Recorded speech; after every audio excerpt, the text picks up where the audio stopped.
동국대학교 열린전공학부 신입생 여러분 안녕하세요. 저는 동국대학교 문과대학 철학과의 심지원 학과장입니다. 여러분들의 입학을 진심으로 축하합니다. 여러분의 인생에서 가장 빛날 시기에 이렇게 짧은 영상으로나마 인연이 닿을 수 있어 무척 기쁩니다.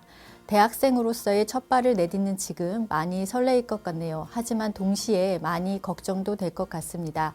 대학 생활을 어떻게 하면 좋을지, 무엇을 공부하면 좋을지, 전공이나 동아리를 어떻게 선택할지 등 갑작스럽게 주어진 많은 자유에 행복하면서도 또 많이 버거울 것 같습니다. 여러분, 저는 동국대에서 상담왕이 되는 것이 꿈입니다. 작년에도 철학과 학생, 복수전공 학생들, 그리고 다양한 학과의 학생들 가운데 138명의 학생들을 만나서 선배로 그리고 선생으로 전공과 미래에 대한 고민을 함께 나누었습니다. 여러분의 젊음이 덜 외롭고 덜 불안하도록 항상 어깨에 비워놓고 있겠습니다. 언제든지 만회간 430호 문을 두드려 주세요. 인사가 길었습니다. 자, 그럼 철학과에서는 뭘 공부할까요? 당연한 말이지만 철학을 공부합니다. 고등학교 때 생활과 윤리와 사상 과목을 공부한 학생들에게는 좀 더 익숙해질 수 있겠지만 철학 그거 되게 재미없고 지루한 거 아니야? 라는 생각이 드는 학생도 있을 것 같습니다. 하지만 사실 여러분 모두는 그 어려워 보이는 철학을 이미 일상 속에서 하고 있는 작은 철학자들입니다. 공부하다 지칠 때 왜 인간은 이렇게 힘들게 공부해서 먹고 살아야 하는 걸까? 라는 생각을 해본 적 있으신가요? 나는 그냥 혼자 지내고 싶은데 왜 이렇게 사람들이랑 부대껴야 하는 거야? 라는 생각은요. 여러분이 일상에서 한 번쯤 해봤을 그런 사소한 생각도 전부 철학이 될 수 있습니다. 철학은 인간과 세계에 대한 깊은 관심에서 출발하는 학문입니다. 우리가 살아가면서 마주하는 당연히 여기는 모든 문제에 왜? 라는 질문을 던지는 과정입니다.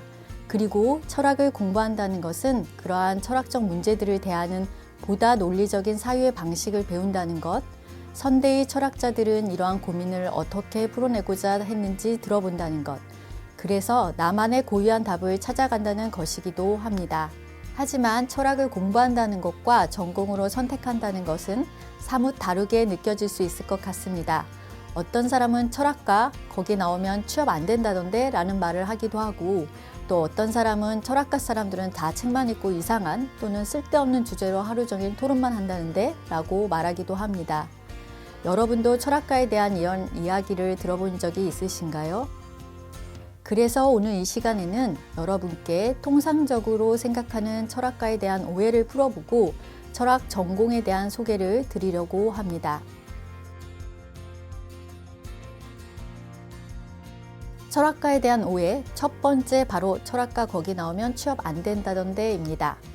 실제로 철학과 학생들과 상담해보면 자신들조차도 철학과라 불리하지 않을까요? 라는 질문을 하기도 합니다.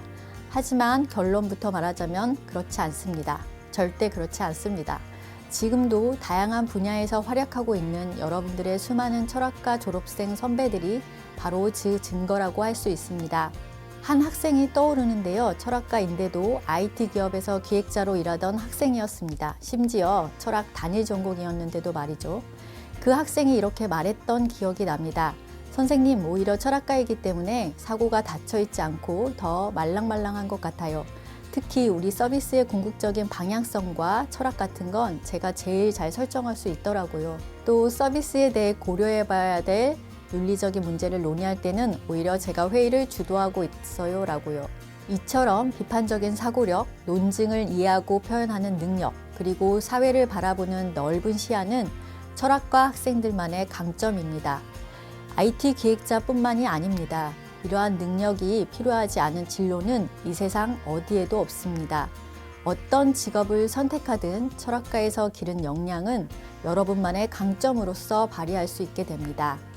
그만큼 무엇이든 될 수 있는 철학과 학생들의 진로는 정말 무궁무진한데요.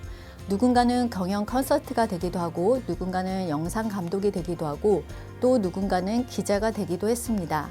이 외에도 공무원, 성우, 광고인, 사업가, 마케터, 출판 편집자부터 시작해서 변호사, 법무사, 노무사 등의 전문직, 그리고 대학원에 진학한 후 교수나 연구원이 된 졸업생도 있습니다.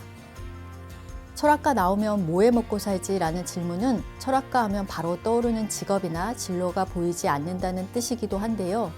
이는 철학과 졸업생들이 직업을 가지지 못해서가 아닌 무엇이든 될 수 있다는 강점 때문에 획일화된 진로가 아니라 정말 다양한 분야에서 종횡무진 활약하고 있기 때문입니다.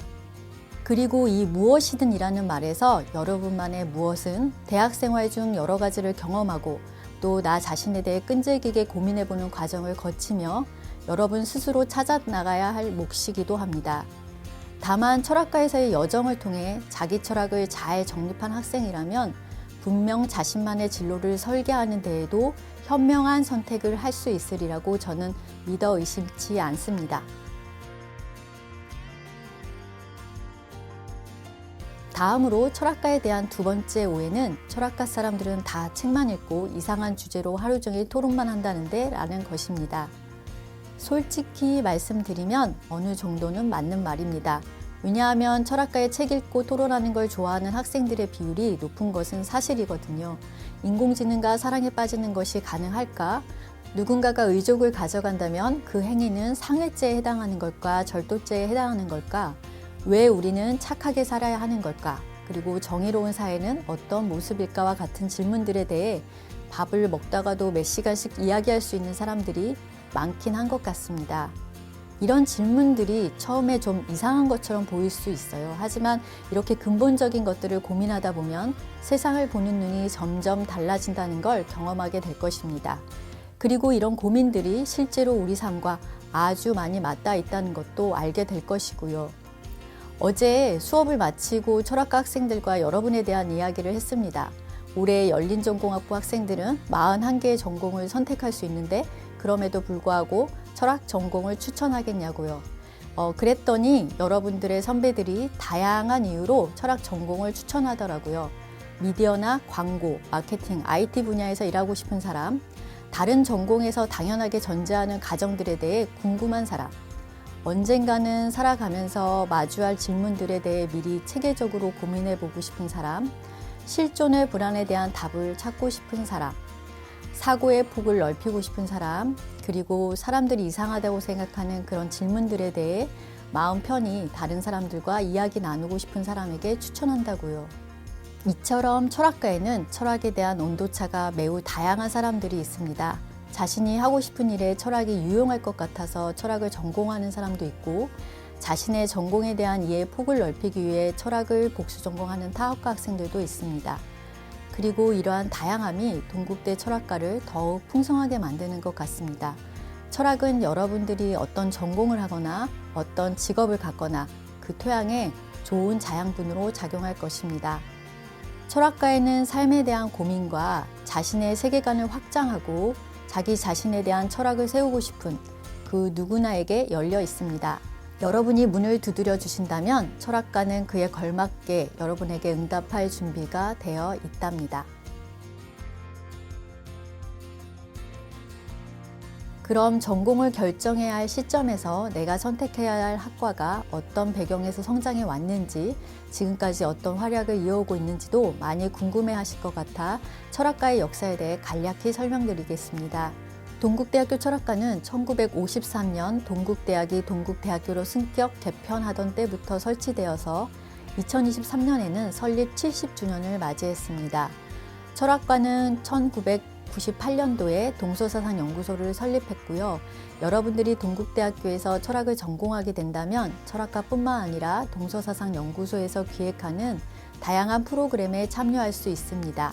특히 철학과와 동서사상연구소가 함께 기획하고 진행하는 학술대에 참여해 보시면 고등학교 때 읽었던 교과서나 책 또는 대학교에서 읽은 책들의 저자분들을 직접 만날 기회도 갖게 될 것입니다. 또한 철학과의 앞으로는 지금까지 역사보다도 훨씬 더 높이 날아오를 준비를 하고 있습니다. 다양한 분야와의 융합, 지역사회와 상생하는 사업, 그리고 시대에 발맞춘 연구로 철학이 그저 낡고 고리타분한 학문이 아니라 우리 시대에 꼭 필요한 가치로 인식될 수 있도록 애써오고 있습니다. 철학가가 걸어올 길을 짧게 훑어보고 나니 동국대학교 열린전공학부의 학생들 여러분이 이러한 철학가의 발자취에 한 걸음을 보태줄 앞으로가 더욱 기대됩니다. 다음은 철학가 교육과정에 대해 말씀드리겠습니다. 철학가 외부의 사람들은 철학가가 무엇을 배우는지 잘 모르겠다는 경우도 많을 것 같습니다. 이건 저희 학생 중 한 명이 보여준 사진인데 너무 재미있어서 한번 가져와 봤는데요. 철학과는 1학년 때는 손금을 배우고 2학년 때는 사주를 배우고 3학년 때는 장풍 쏘는 법을 배우고 드디어 4학년 때는 무리를 걷는 법을 배운다. 혹시 여러분도 이렇게 생각하고 계셨던 건 아니겠죠? 네, 절대 그렇지 않습니다. 그럼 철학 전공을 한다는 것은 진짜로 무엇을 배운다는 걸까요? 동국대학교 철학과 교육과정은 기초 단계에서 사고의 근본을 배우고 철학사로 사유의 흐름을 이해하며 현대 철학의 전개의 양상을 이해하고 이를 현실 문제에 적용할 수 있도록 4단계로 체계적으로 구성하였습니다. 이 순서는 철학적 사고를 체계적으로 학습하기 위해 매우 중요합니다. 마치 운동을 하기 위해서는 기초 체력을 먼저 강화해야 하듯 철학도 생각의 근육을 먼저 만들어야 합니다. 우선 철학과 교육과정은 크게 기초와 전문으로 구분되어 있고 서양 철학과 동양 철학으로 나누어서 좀 더 상세하게 설명드리겠습니다. 서양 철학부터 말씀드리겠습니다. 1단계에서는 철학적 사유의 기초를 배웁니다. 서양 철학 입문 과목인 철학의 문제들에서는 우리는 누구인가, 세상의 본질은 무엇인가, 타인의 마음을 이해할 수 있는가, 삶의 의미는 무엇인가와 같은 기본적이고 보편적인 질문들을 다룹니다. 형이상학에서는 존재란 무엇인가, 진정으로 존재하는 것은 무엇인가, 인간이란 무엇인가와 같은 문제를 다룹니다. 인식론에서는 삶의 원천과 범위와 한계는 무엇인가, 우리는 무엇을 알고 있는가, 진리란 무엇인가와 같은 질문을 통해 지식의 근거를 탐구합니다.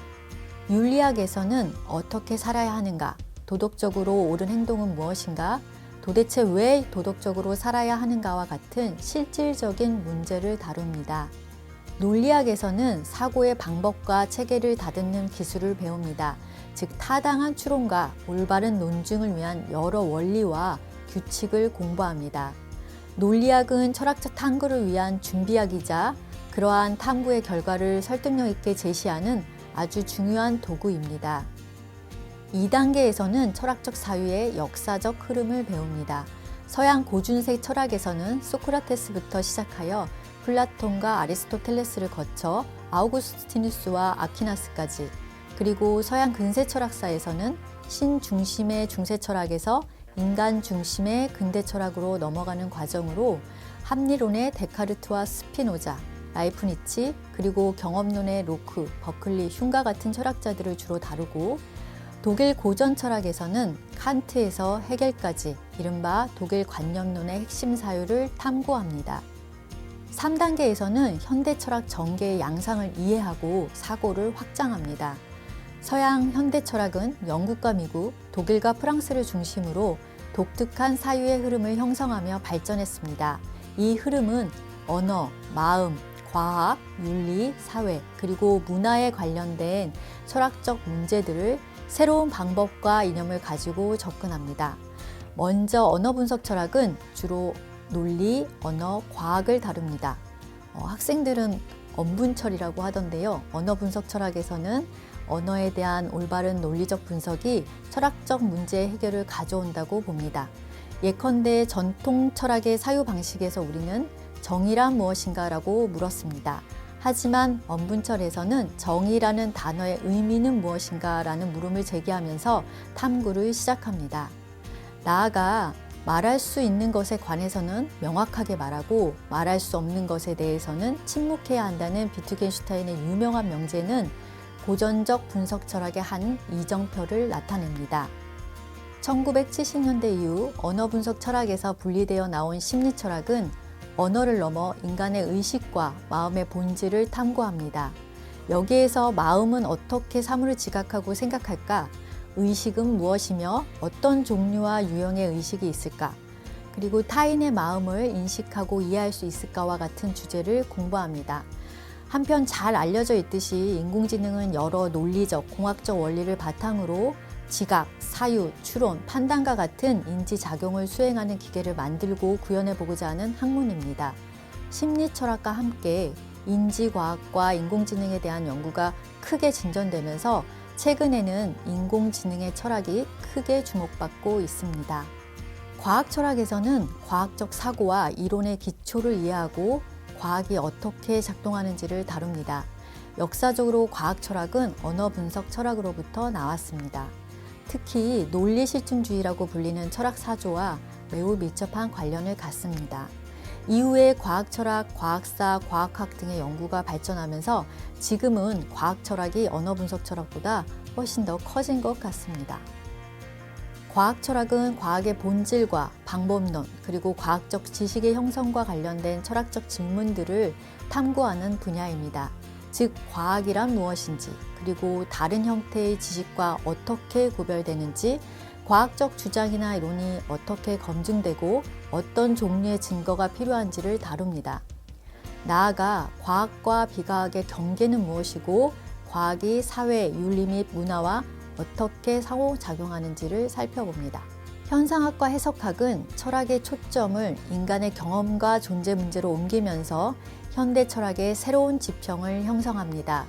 후설의 현상학은 사태 자체로 돌아가자는 모토를 기반으로 사물에 대한 기존의 판단을 멈추고 그 본질을 새롭게 직관하라고 말합니다. 우리가 편견이나 선입관 없이 사물을 대할 수 있다면 그 사물을 무엇인지 더 잘 알 수 있을 테니까요. 해석학은 경험을 어떻게 이해하고 해석하는가를 탐구하는 철학입니다.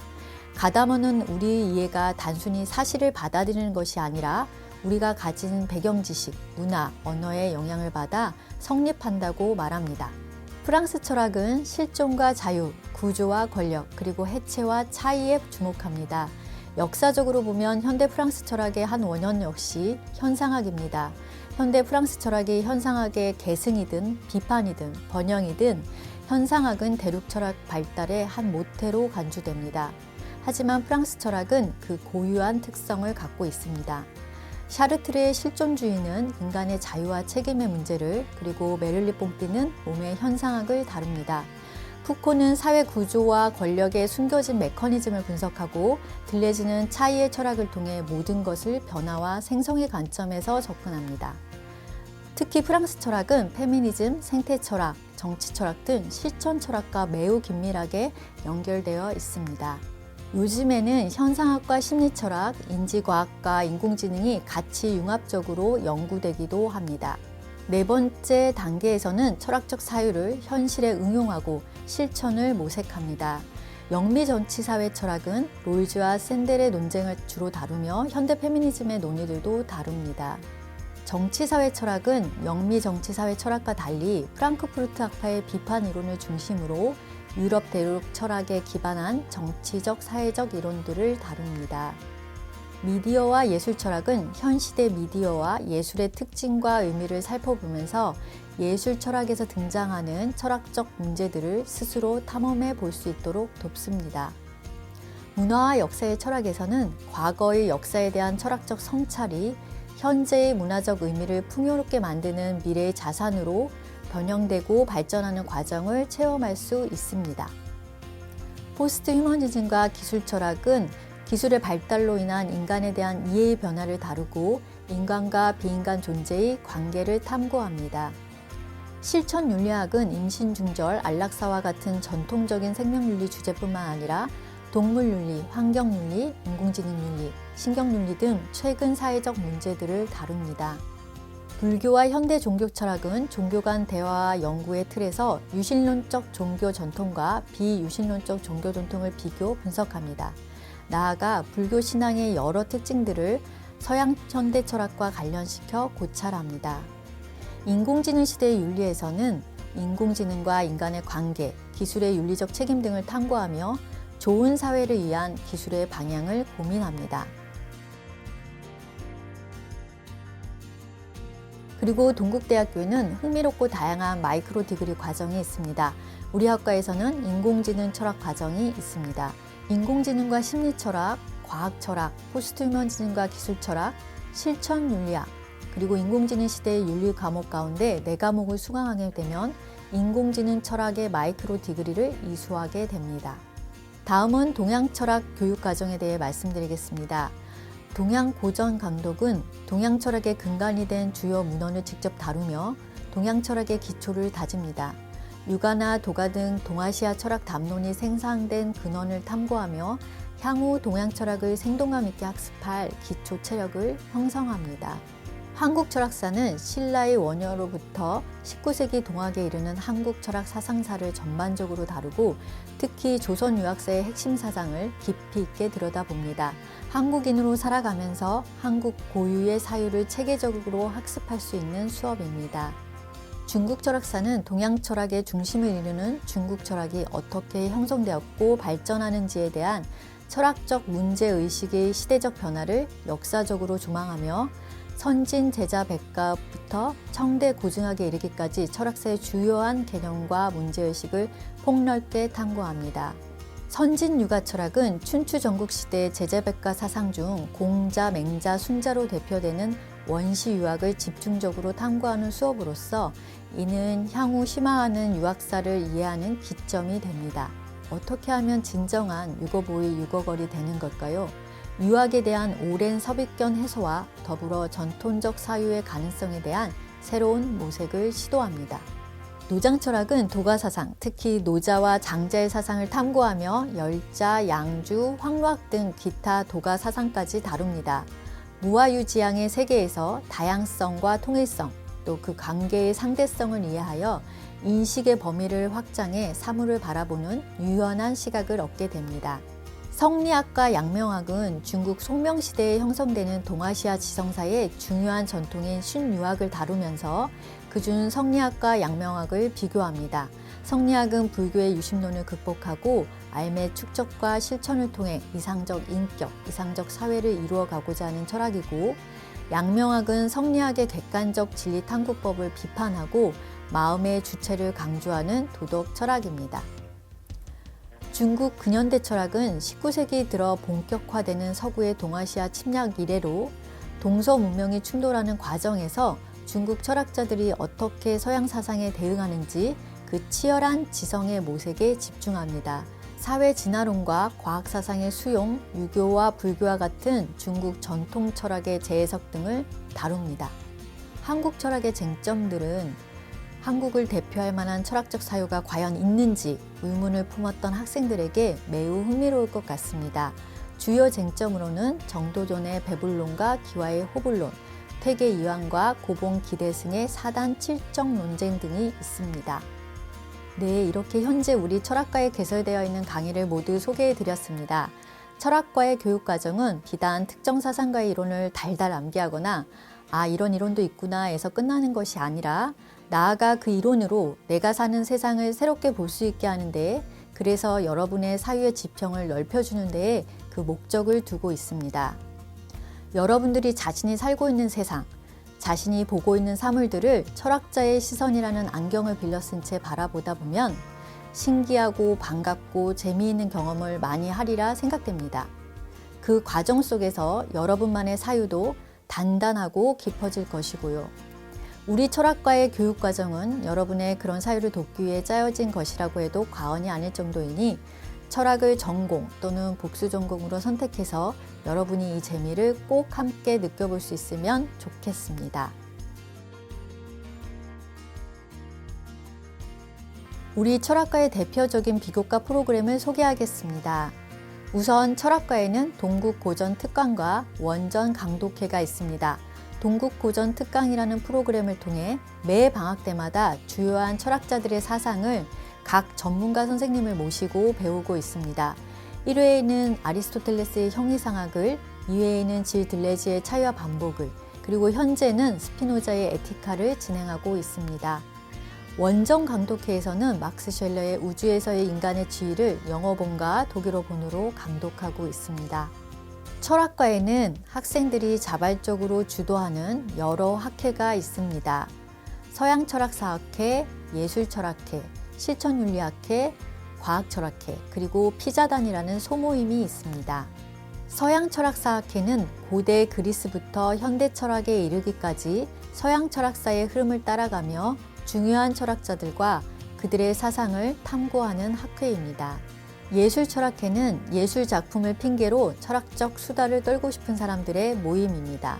실제로 평소 음악 감상을 즐기며 예술철학회 활동을 했던 3명의 학생이 있었는데요. 한 사람은 졸업 후에 음악 감상 전문 장비를 판매하는 사업가가 되었고, 한 사람은 현재 아이돌 기획사에서 프로듀싱 및 작곡을 하고 있으며, 또 한 사람은 대학원에 진학하여 음악을 주제로 박사 논문을 쓰기도 했습니다. 신경윤리학회는 실용적인 철학을 추구하며 현대 사회의 다양한 문제에 적용할 수 있는 윤리를 탐구합니다. 과학철학회는 대학원생과 함께 엄선된 과학철학 고전을 읽고 발제하며 사고의 폭을 확장하고 있습니다. 피자단은 철학적 콘텐츠를 제작하면서 철학의 재미를 나누고 있습니다. 그리고 각 학회와 소모임은 디오니소스제에서 한 해 동안 열심히 공부해온 자신들의 성과물을 발표하게 됩니다. 여러분이 새로운 학회나 소모임을 만드는 것도 환영입니다. 올해로 45번째를 맞이한 이 디오니소스제 역시 철학가의 자랑스러운 프로그램 중에 하나입니다. 디오니소스제는 매해 11월에 열리는 철학과의 고유한 학술제로 학생들은 디제라고도 많이 부르더라고요. 이 디제의 특징은 학생들이 주도적으로 기획하여 개최된다는 점입니다. 학부생들이 자신이 그동안 써왔던 글들을 발표하거나 당의 주제와 관련된 연사를 섭외하여 강연을 진행하기도 하는 철학과의 가장 큰 행사 중에 하나입니다. 학술적인 의미와 더불어 특히 철학과 학생들 중 평소 기획에 재능이 있거나 행사를 직접 운행해 보는 데 관심이 많았던 학생들이 능력을 펼치기 좋은 장이라고도 할 수 있겠습니다. 또 하나 더, 바로 직업세계의 특강입니다. 다양한 분야에서 활동하고 있는 동국대 철학과를 졸업한 선배님들 또는 우리 학과의 선배가 아니더라도 여러분께 도움이 될 만한 직업인들을 초청해서 이야기를 들어보는 시간인데요. 철학과 학생들이 진로에 대해 치열한 고민을 수반하는 만큼 학과 역시 다양한 길의 포변을 보여주며 직업 선택에 도움이 되도록 하고 있습니다. 지금까지 특강해 주신 분으로는 겨울서점 유튜브 채널에 김겨울 님도 계시고요. 철학과를 졸업하고 세무사와 변호사의 길을 걷는 분, 그리고 IT 스타트업 대표 등이 있습니다. 앞으로도 여러분이 관심 있는 분야의 전문가를 초청할 예정입니다. 적극적으로 추천해 주시기 바랍니다. 설명을 듣고 나니 철학과에서 열릴 다양한 전공 특성화 프로그램이 더욱 기대되지는 않으신가요? 부디 여러분이 추후의 전공을 결정하는 데에 이 강의가 보탬이 되었기를 바랍니다.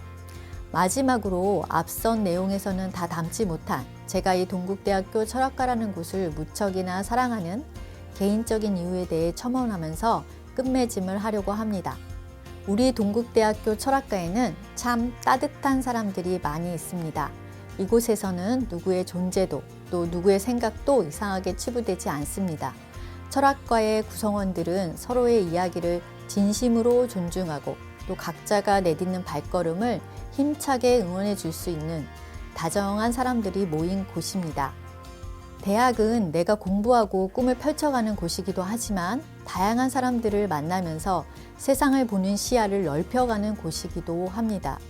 철학과의 사람들은 철학을 공부하면서 찾아나간 저마다의 신념으로 다채로운 미래를 그려가고 있습니다.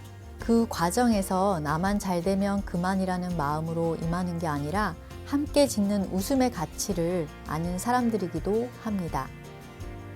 여러분이 철학 전공을 선택하여 철학과의 학으로 오게 된다면 분명 그 안에서 내가 나다울 수 있는 온전함을 느껴보실 수 있으리라 생각합니다. 그리고 그 온전함은 앞으로 여러분이 자신만의 여정을 밟아나가는 데에 든든한 나무처럼 힘이 되어줄 것입니다. 여러분, 철학의 영토는 광활하고 여러분의 손길을 기다리는 마법의 아이템들로 빼곡히 들어차 있습니다. 갈망하는 자, 영원한 지혜와 지식의 주인은 당신입니다. 지금까지 철학과의 심지원 학과장이었습니다. 감사합니다.